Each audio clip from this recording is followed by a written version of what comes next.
নমস্কার বন্ধুরা, welcome back to my channel. শুরু করছে একটি ভিডিও টাইটেল থাম্বনেল দেখে বুঝতেই পেরেছো ভিডিওটা হতে চলেছে অবশ্য করি ম্যান্ডিকে নিয়ে। হ্যাঁ, ম্যান্ডিকে নিয়ে এই ভিডিওটা করছি। তো ম্যান্ডি তো গত দুদিন ধরে কোনো ভিডিও দেয়নি, কোনো ব্লগ দেয়নি।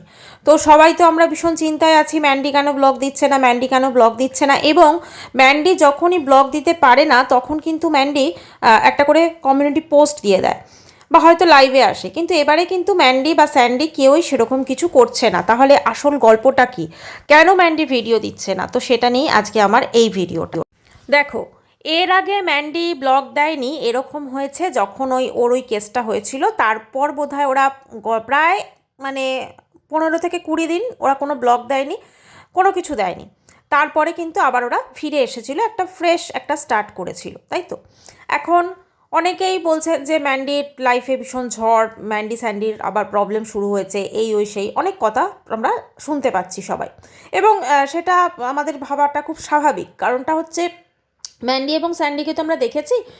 আর আমি জানি না স্যান্ডির কিসের এত ডিপ্রেশন। ঠিক আছে ভাই, যারা মানে কি বলবো, মানে সকাল ধরো 10টা 5টা ডিউটি করছে, বা সকাল 10টা 5টা ডিউটিতে কথার কথা, 10টা 5টা তো ডিউটির জায়গা থেকে হয় ধরো, কিন্তু সকালে ধরো বেরিয়ে যাওয়া 8টা এবং ফিরতে ফিরতে রাত্রি প্রায় 8টা 9টা 10টা এরকম, যারা রোজকার ওই ভিড় ট্রেনে ঠেলে ডিউটি করতে যাচ্ছেন, হ্যাঁ, এবং সমস্ত কিছু করে টোরে ধরো তারপরে বাড়ি ফিরছেন, বা ধরো ধরো ধরো যারা মানে চাকরি সূত্রে যারা বাইরে থাকে, ঠিক আছে, যারা চাকরি করছে তাদের ফ্যামিলি অন্য জায়গায় রয়েছে, তারা হয়তো তাদের ডিউটির জন্য তারা সেখানে ভালো একটা জব করছে, ভালো পোস্টে, ঠিক আছে, এরকম প্রচুর মানুষ আছেন। তো তারা কিন্তু অনেক বেশি তাদের টেনশন, তাদের লাইফে অনেক বেশি অনেক কিছু, মানে তারা যদি সেটা ডিপ্রেশনে যেতে চায় বা টেনশন করতে চায়, কিন্তু তারা কিন্তু খুব সুন্দর একটা নর্মাল একটা ব্যালেন্স লাইফস্টাইল তারা কিন্তু কাটাচ্ছেন, এবং সেটা খুব মানে কি বলবো স্বাভাবিক এবং নর্মাল আমাদের কাছে, তাই না? কিন্তু স্যান্ডিকে আমরা দেখি ভাই, তোমার কাজকর্ম তো সেরকম নাই, সোজা কথা, কাজকর্ম তোমার সেরকম নাই। হ্যাঁ, যেটুকু করে ওইটুকু ধরো আমার মনে হয় খুব একটা বেশি কিছু কাজ নয়, কিন্তু তারপরেও স্যান্ডিকে আমরা যখনই দেখি ভীষণ একটা টেনশন, ভীষণ একটা ডিপ্রেশন। ম্যান্ডি যেটা করেছে সেটা তো অবশ্যই একটা হয়ে গেছে, ঠিক আছে। আমার যেটা মনে হয় যে স্যান্ডি অ্যাকচুয়ালি ম্যান্ডিকে এখনও মনে হয় মন থেকে ক্ষমা করতে পারেনি, বা হয়তো আরও ভয় আছে যে ম্যান্ডি আবার ওসব কিছু না করে ফেলে। আর তার সঙ্গে এই যে যিনি হচ্ছেন আমাদের ওয়াইটির, অনেকে অনেক নামে ডাকে, তো আমি সুই বলছি। অ্যাকচুয়ালি এর কাছে না এই যে ম্যান্ডি এই যে সবাইকে মানে মারুকে ক্ষমা করতে পারছে না অথচ সুকে করে দিয়েছে, তার কারণটা একটাই, যে এই সুয়ের কাছে অনেক কিছু ম্যান্ডির ভিডিও, অনেক কিছু ফটো এগুলো আছে। হ্যাঁ, মানে সু কিন্তু চাইলেই সেগুলোকে পাবলিক করতে পারে, এবং সেই ভয়ে কিন্তু ম্যান্ডি আরও মানে সুকে একদম যে সব থেকে বেশি শত্রু ছিল তাকে ছর্দি বানিয়ে ফেলেছে, বুঝছেন তো। মানে আর কিন্তু কোনো ব্যাপার নেই। এবারে আসি মেন কথায়, যে ম্যান্ডি কেন ভিডিও দিচ্ছে না। দেখুন, এটা একটা হতে পারে যে দুদিন হয়তো একটু ছুটি কাটাচ্ছে, ভিডিও দিচ্ছে না, প্লাস বসে বসে মজা দেখছে, যে দেখো তোমরা দেখো, আমি তো অনেকে ওই কমেন্ট সেকশনে লাস্ট যে ভিডিওটা দিয়েছিল সেখানে বলেছিল যে ও নাকি ওর আর কোন দিদি ভাইদের নাকি আর মানে আনবে না, তার মধ্যে সুও একজন, আর বাকিরও আরও কয়েকজন আছে। আমি না একটা জিনিস জানেন একটু বুঝতে পারি না, এই এটা দেখেছিলাম খনিকাদের সময় তো দেখেছিলাম, এই ম্যান্ডির ক্ষেত্রেও দেখেছি, বা আরও অনেক ব্লগারের ক্ষেত্রে দেখেছি, এদের না সবার একটা করে দিদি ভাই থাকে, মানে একটা কি দুটো তিনটে করে দিদি ভাই থাকে, এবং ম্যাক্সিমাম দিদি ভাইরাই একটু ফরেনে থাকে, বুঝলেন তো, এরকম থাকে আর কি। আমি বুঝতে পারি না, মানে এদেশের দিদি ভাইদের সঙ্গে অতটা ভালো সম্পর্ক নেই, হ্যাঁ, কিন্তু বাইরের কারণ ওই আর কি গিফটের একটা আদান প্রদান, একটা দেখুন হবে, যেটা বলবো পরিষ্কার বলবো, গিফটের একটা আদান প্রদান এসবগুলো থাকে, তো তো সেই জন্য একটু বেশ মানে বেশি আর কি সখ্যতা থাকে, ঠিক আছে। দেখবেন ওই এখন তো আমরা আর ওইদিকে বোধহয় ভুলেও কেউ তাকাই না, সেটা হচ্ছে ওই মিথ্যা লাইফস্টাইলে খনিকা। তো সেই খনিকা দেখবেন ওই সব ফরেনের যে মাসি পিসি তাদের সব কী আপ্যায়ন কী, কিন্তু ওই যে কারণ তারা ব্যাগ ভর্তি করে করতে করে মানে গিফট আনে, তো সেই জন্য আর কি। তো ব্যাপারটা হচ্ছে এই ধরনের ব্লগারদের এরকম থাকে, হ্যাঁ, মানে ভালোবাসা কম থাকে কিন্তু বাকি আদার্স জিনিসগুলো বেশি থাকে, এবং সেই জন্য হয়তো জিনিসটা একটা খুব সুন্দর ওই ছর্দি মেজদি, মানে ছর্দি তো আলাদাই, ছর্দি এদেশেরই, কিন্তু বাকি ধরুন যে সম্পর্কগুলো আছে এগুলো হয়। এখন দেখুন ব্যাপারটা হচ্ছে হতেই পারে হয়তো শুধু সেটা নয়, হয়তো আন্তরিকতাও থাকে তার সাথে, সব মিলেমিশে একটা বেশ সুন্দর একটা কেমিস্ট্রি বলুন বা যা কিছু হয়ে থাকে। কিন্তু ব্যাপারটা হচ্ছে এই যে ম্যান্ডি হঠাৎ করে একটা নিজেই সমালোচনা একটা ক্রিয়েট করলো, ঠিক আছে, যে আমি আমার সন্তানের জন্য ওই আমার পুরনো ব্লগ, পুরনো যে লাইভটা ছিল স্পেশালি, সেইগুলো যেন ডিলিট হয়ে যায়। তো ব্যাপারটা কী হলো, এখন আমরা দেখছি যে ওই লাইভ বা ওই ধরনের ভিডিওগুলো আমাদের ব্রাউজারে বেশি বেশি করে আসছে, কারণ সবাই সার্চ করে করে দেখছে, ঠিক আছে। অ্যাকচুয়ালি ম্যান্ডি এটাই চেয়েছিল যে আমি এমন একটা কিছু কন্ট্রোভার্সি ক্রিয়েট করব, কারণ ওইদিকে ম্যান্ডিকে নিয়ে কন্ট্রোভার্সি করার মতো তো আর কিছু নেই, কারণ ও খুব সুন্দরভাবেই সব কিছু যা কিছু মানে নর্মাল ওর লাইফস্টাইলটা ছিল।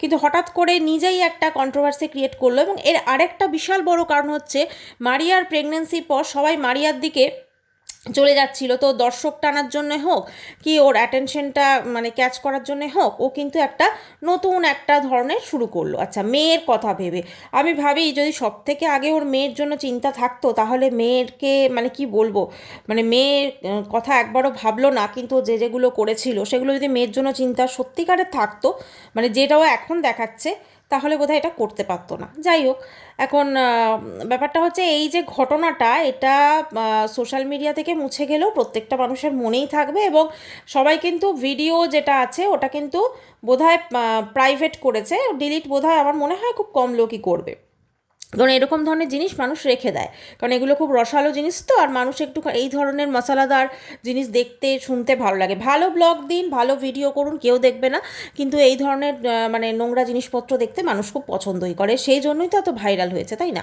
আচ্ছা, সেই সময় ম্যান্ডি কিন্তু প্রচুর প্রচুর টাকা ইনকাম করেছে ওয়াইটি থেকে, সেটা কিন্তু কেউ অস্বীকার করতে পারবে না ভাই, ম্যান্ডি স্যান্ডি সবাই। এবং এদের মানে এরা মানে একটা কথা আছে না যে জাতে মাতাল কিন্তু তালে ঠিক, হ্যাঁ, সেই রকম ব্যাপারটা হয়ে গেছিলো। এরা কিন্তু মোটামুটি সব কিছু ঠিক ছিল একদম, পুরো ভিডিও টাইম ভিডিও ধরুন দিচ্ছে, মনিটাইজেশন অন করছে, ভিডিও ঠিক টাইমে টাইমে, কোনো দিনও সেরকম হয়নি যে ব্লগ মানে বন্ধ হয়েছে, খুব কম দিনই হয়েছে যে ব্লগরা দেয়নি। ওই সময়টাতে কিন্তু ওরা বিশাল ব্লগ দিয়ে গেছে। নর্মালি দেখবেন কারুর যদি কোনো প্রবলেম থাকে বা স্পেশালি ধরুন মন টন যদি খারাপ থাকে, তাহলে কিন্তু ডেইলি বেসিসে আমাকে এডিটিং করে ভিডিও দিতে হবে, এই জিনিসটা মাথায় আসে না, কিন্তু এদের কিন্তু সেটা সব কিছু ছিল। এবং যা কিছু হয়েছে ক্যামেরাতে হয়েছে, ঠিক আছে, ক্যামেরা ধরে ধরে করেছে। মানে ম্যান্ডি স্যান্ডির কথা হচ্ছে, তো সেখানেও কিন্তু স্যান্ডি মানে ক্যামেরা অন করে, মানে এদের কি বলুন তো, এদের হচ্ছে সব কিছু সোশ্যাল মিডিয়া, মানে আমাদের কি ভাগ্য যে আমরা এরা যে টয়লেট যায় সেটা পর্যন্ত দেখায় না, কোন দিন তো দেখবেন সেটাও হয়তো দেখাচ্ছে এরা, মানে এরকমই অবস্থা। হ্যাঁ, তো এখন সোশ্যাল মিডিয়া সত্যি মানে মারাত্মক জিনিস হয়ে গেছে। তো এবার ব্যাপারটা হচ্ছে এই যে ধরুন এগুলো করেছে, এগুলো কিন্তু খানিকটা ইচ্ছাকৃতভাবেই করেছে, যে হ্যাঁ আমি এগুলো যখন আমার লাইফে করছে আমি এগুলো সবাইকে দেখাবো, আর তাতে মানুষ তো বেশ ভালো করে গিলবে, হাঁ করে গিলবে মানুষ, ঠিক আছে, কারণ এগুলো মানে বললাম আগেই যেরকম এগুলো এই ধরনের জিনিসপত্র খাবার খেতে মানুষ খুব ভালোই বাসে, তো সেই জন্য ভেবেছে আমি এগুলো দেখাবো, কোনোদিন তো কেউ দেখেনি যে একটা মেয়ে কীভাবে পরকিয়া করে, সংসার ছেড়ে কী করে, এগুলো দেখাবো, বেশ ভালো ভিউজ হবে, আমি একদম পুরো মানে লাখ লাখ টাকা আমার ঢুকবে আর কি অ্যাকাউন্টে, ঢুকেওছে সেটাই। তো এবারে ব্যাপারটা হয়েছে, তার পরবর্তীকালে এই জিনিসটাতে ওদের একটু ধরুন সামাজিক দিক থেকে যেখানে থাকে অবশ্যই একটা মানে সম্মানহানি বলুন, যেহেতু ওই ছেলেটির মা এসে বোধহয় পিটিয়ে গেছিলো ম্যান্ডিকে, তো এইগুলো হয়েছে, তো এইগুলাতে একটু হয়তো ডিপ্রেশনে গেছিলো, কিন্তু খুব একটা না, ঠিকঠাক হয়ে গেছে তারপরে আবার। কারণ ওই স্যান্ডিও তো সেই সময় বলেছিল যে আরও নাকি 3-4 জনের সঙ্গেও ম্যান্ডি এরকম সেম জিনিস ঘটিয়েছিল। এখন সেটা আমরা কি করে জানবো, সেটা স্যান্ডি ভালো বলতে পারবে। তারপরেও কিন্তু স্যান্ডি আর ওর সঙ্গে সংসারই করেছে। তো এখন ব্যাপারটা হচ্ছে এই যে ভিডিও দিচ্ছে না, এই যে ব্লগ দিচ্ছে না, দেখুন এটাও কিন্তু একটা মানে বিশাল একটা বলুন অ্যাটেনশন ক্যাচার করার ব্যাপার, ঠিক আছে। মানে হচ্ছে ব্যাপারটা এই যে ধরুন হঠাৎ করে এই যে দুদিন কোনো কথা নেই বার্তা নেই, ব্লগ বন্ধ করে দিচ্ছে, ব্লগ দিচ্ছে না, তো এটাতে কী হবে, মানুষ ওয়েট করে বসে থাকবে, আরে বাবা ম্যান্ডি কেন ব্লগ দিল না, ম্যান্ডি কেন, মানে বলে না নিজের দাম বাড়ানোর কথা, সত্যি কথা যেটা, যে নিজের মানে একটা মানুষকে মানুষ ভাববে, এবারে যখন ম্যান্ডি ব্লগটা দেবে তখন বিশাল ভিউজ হবে ম্যান্ডির, ঠিক আছে, এবং সেরকম হয়তো একটা টাইটেল দিয়ে দেবে। কিছুই না, এটা হচ্ছে মানুষ কিছুই হয়তো দরকার ছিল বা কাজকর্ম ছিল বা হয়তো শরীরে ক্লান্তি ছিল বা এখন তো জ্বর জ্বালা খুবই হচ্ছে, তো ঈশ্বর না করুক হয়তো সেই কোনো কারণে হয়তো অসুস্থ, চলো 2 দিন ব্লগ দিলাম না, এটা একটা ওই মানে একটা বলতে পারেন খেলা আর কি। তারপরে আবার দেখবেন, কারণ দেখুন ওয়াইটি তো ম্যান্ডি ছাড়বে না, কারণ ম্যান্ডি যদি ওয়াইটি ছাড়ে তাহলে করবে কি, তাই না? কারণ ওয়াইটি ওদের একমাত্র ধরুন ক্রিয়েটিভিটি কি, একমাত্র ক্রিয়েটিভিটি হচ্ছে ভিডিও। এবার ওদের ভিডিওর মেন মেইন কন্টেন্টটা কি দেখুন, ম্যান্ডির পরকীয়া কিন্তু যথেষ্টভাবে, ম্যান্ডির রোজকার কাজকর্ম, খাওয়া দাওয়া, রান্নাবান্না অবশ্যই দেখায়, কিন্তু কোথাও না কোথাও আজকে ম্যান্ডির এইগুলো যে মানুষ দেখতে যাচ্ছে, তার জন্য কিন্তু ম্যান্ডির পরকীয়া পরোক্ষ এবং প্রত্যক্ষভাবে খানিকটা দায়ী, ঠিক আছে? এগুলো কিন্তু মানে দেখিয়েছিল বলেই কিন্তু মানুষ এখানে ওর ব্লগে দেখে ইন্টারেস্ট পায়, সত্যি কথা। না হলে এরকম নর্মাল খাওয়া দাওয়া এগুলো অনেক মানুষ দেখাচ্ছে, তাদের ব্লগ কেন দেখছে না, কেন ম্যান্ডির ব্লগ দেখছে? কারণ তো এইটাই না যে ম্যান্ডির ওই রকম একটা মানে ইতিহাস ছিল। আর দেখুন, এই ম্যান্ডির যে ইতিহাসটা ছিল, এরকম ইতিহাস তো সত্যি কথা মানে বিশাল ইতিহাস না, মানে এরকম তো আমরা কখনো দেখিনি। আমরা ধরুন ওয়াইটির পর হয়তো আমাদের আশপাশে বাস্তব জীবনে হয়তো হয়, কিন্তু আমরা কি সেরকম এতটা ডিটেলে দেখতে পাই না। কিন্তু সবাই মানুষ তো লুকিয়ে রাখে না এরকম জিনিস, কিন্তু ম্যান্ডির ক্ষেত্রে হয়েছিল আমরা একদম পুরো পরিষ্কার একদম সমস্ত একদম ডিটেলে আমাদেরকে কিন্তু দেখানো হয়েছিল। তো সেই জন্য কিন্তু মানে সেটা স্বামী স্ত্রীর ঝগড়া থেকে শুরু করে মানে হঠাৎ করে ওখানে নাকি ওরা মানে ফ্ল্যাট ছেড়ে ম্যান্ডি পালিয়ে গেল, ঠিক আছে, এরকম প্রচুর প্রচুর জিনিস আমরা দেখেছি। এখন এসে ম্যান্ডি অনেক বড় বড় কথা বলছে, লোককে স্ট্রাইক মারছে, এ করছে ও করছে, কিন্তু আসলে ভাই তোমার যে কিজমিকি জিনিস সেটা তো লোকের দুনিয়া দেখে ফেলেছে, তাই না? এবারে আসি স্যান্ডির হচ্ছে ডিপ্রেশন। ওরা অ্যাকচুয়ালি আমার যেটা মনে হয় একটু কাউন্সেলিং করানো দরকার, মানে সত্যিকারের প্রপার কাউন্সেলিং, কোনো মেডিসিনের ওর প্রয়োজন নেই। কারণ ওর হচ্ছে একটা মানে কোনো কাজ নেই তো, কিছু একটা তো বসে থাকে ঘরে, এবার বসে থেকে থেকে সবসময় মনে হয় যে আমার কিছু একটা বোধহয় হয়েছে, আমার কিছু একটা আসলে সত্যিই কি ওর ডিপ্রেশনের মতো কিছু আছে? মানে ডিপ্রেশন মানুষের ধরুন যে কারণে, কিসের ডিপ্রেশন ওর তো ধরুন না তো কোনো জবের চিন্তা আছে, তাই না? যে মানুষ ধরুন হ্যাঁ ঠিক আছে, এই টার্গেটটা আমার পূরণ করতে না পারলে, বা আমার এই অপারেশনটা যদি আমি ঠিকঠাক ফুলফিল করতে না পারি, বা আমি এই কাজটা যদি না করতে পারি, ঠিক আছে, বা আমি যদি এই প্রজেক্টটা কমপ্লিট করতে না পারি, তাহলে আমার ঊর্ধ্বতন কর্তৃপক্ষের কাছে বা আমাকে জবাবদিহি করতে হবে, এরকম তো ওর কোনো ব্যাপার নেই। ও তো ভাই ঘরেই থাকে, ওর তো ম্যাক্সিমাম পুরো ঘরটা তো সংসারটা তো ম্যান্ডিই চালাচ্ছে, তাহলে ওর তো সেরকম কোনো টেনশন নেই। আর হ্যাঁ, এখন শুরু করেছে শাড়ি নাইটির ব্যবসা, তো সেটা তো মোটামুটি আমার মনে হয় না এতটা প্রেশার যে ডিপ্রেশনে চলে যাবে। তাহলে ওর ডিপ্রেশনটা অ্যাকচুয়ালি কি, এটা ওকে ভাবতে হবে। আর ডিপ্রেশন যদি ম্যান্ডি হয়ে থাকে, ম্যান্ডির পরকীয়া হয়ে থাকে, বা অন্য কোনো কারণ থাকে, সেটা তো অবশ্যই তো ওকে সলভ করতে হবে। কিন্তু সেদিনকে যখন লাইভে এসেছিলো দেখলাম একদম বিশাল চিন্তা, ঠিক আছে, ইয়েতে একদম পুরো ডিপ্রেস হয়ে যাচ্ছে, কেন, কিসের জন্য? আর রইল বাকি, আমার মনে হয় ওর বয়সটা যথেষ্ট কম, এই কম বয়সে এতটা ডিপ্রেশন হবে কেন, তাই না? এটা ওকে নিজেকে অবশ্যই সেটা মানে ডাক্তার দেখিয়ে হোক বা নিজে কাউন্সিলিং করে হোক, ওটাকে ঠিক করতে হবে। আর আসি এবার ওর মেয়ের কথা, ম্যান্ডির মেয়ের কথা। আচ্ছা, প্রথমে একটা ওইটুকু বাচ্চাকে একটা হাতে মোবাইল ধরিয়ে দিয়েছে, মানে এটা কি ধরনের? দেখুন, আমাদের সকলেরই বাচ্চা মোবাইল দেখে, এটাকে তো আমরা করতে পারবো না, কিন্তু ওর বাচ্চার যা বয়স, ওই বয়সে একটা বাচ্চার নিজস্ব মোবাইল, এটা কিন্তু সত্যি একটু বাড়াবাড়ি, তাই না?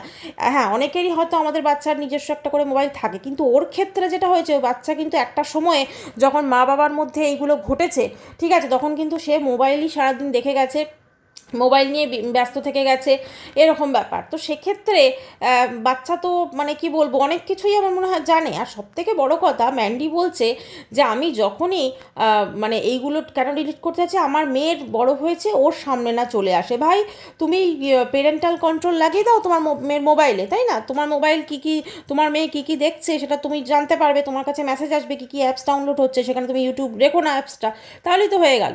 কিন্তু না, তা না করে ম্যান্ডি কিন্তু সব থেকে আগে মনে হয়েছে আমি ওয়াইটিতে এটা করি, মানে এটাতে কি হলো, একটা কথা আছে দেখবেন, মানে এটা বলা উচিত না, কোনো কিচার বা কোনো কিছু যদি একটুখানি আমি মানে ইয়ে করতে যাই, আমার গায়ে লেগে যায়, তো এরকম ব্যাপার আর কি, মানে বেশি করে একটা ঘাটা হয়ে গেল জিনিসটা, তাই না? মানে পুরো অন্যরকম হয়ে গেল কেস।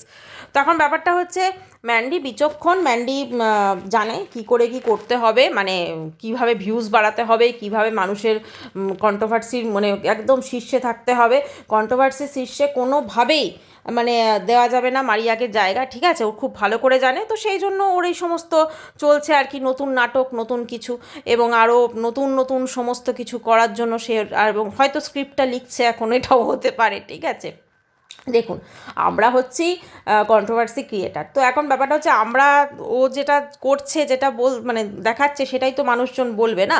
একটা শুয়ের মতো একটা কন্ট্রোভার্সি ক্রিয়েটার, যে ওর কতটা ক্ষতি করেছে, সে হঠাৎ করে ও ছর্দি হয়ে গেল। ভাবুন এটা কি করে পসিবল, তাই না? ঠিক আছে, তুমি ওর কেস তুলে নিয়েছো, সব মিটিয়ে নিয়েছো, খুব ভালো কথা, কিন্তু তার সঙ্গে এরমভাবে গলায় গলায় ভাব, বা তার সঙ্গে এতটা আন্তরিকতা এবং তাকে এতটা ইম্পর্টেন্স দেওয়ার, এটা একমাত্র এই কারণ যে ও হচ্ছে এখন ওই মারিয়ার মানে মারিয়ার জন্য ওকে হায়ার করেছে, এবং ম্যান্ডির দালাল, সোজা কথা। তো ম্যান্ডির দালাল, এবারে ম্যান্ডির যে দালাল মানে খুব ভালো করে জানে যে এ একমাত্র মানে যেটা হয়তো ম্যান্ডি করতে পারছে না মারিয়াকে, তো সেইটা কিন্তু এ করে দেবে, ঠিক আছে? মানে মারিয়াকে পুরো কাঁদিয়ে ছাড়বে, এরকম একটা ব্যাপার। মারিয়াও যে খুব ভালো তা নয়, হ্যাঁ, ও প্রচণ্ডই সুবিধাবাদী, কিন্তু তবুও একটা মানে আমি যদি দেখি, মানে কম্পেয়ার করি, তাহলে আমার মনে হয় মানে কি বলবো, মারিয়া মানে ম্যান্ডির থেকে তো অনেক বেটার, আমার যেটা মনে হয়। যাই হোক, সেটা পরের ব্যাপার। কিন্তু এখন কথা হচ্ছে এই শুয়ের সঙ্গে ম্যান্ডি ডেফিনেটলি এই যে ছর্দি বানিয়েছে, এর পেছনে এটাই যে শু অনেক কিছু জানে, ওর শুয়ের কাছে অনেক কিছু, ওর রেকর্ডিং বলুন, বা রেকর্ডিংয়ের থেকে বড় কথা ভিডিও কলিং করে তো স্ক্রিন রেকর্ড করতো শু, অনেক কিছু আছে। সেই ভয়ে যাতে ফাঁস না হয়ে যায়, সেই ভয়ে কিন্তু ওকে ছর্দি বানিয়ে নিয়েছে। প্রচণ্ড পীড়িত, প্রচণ্ড কিছু।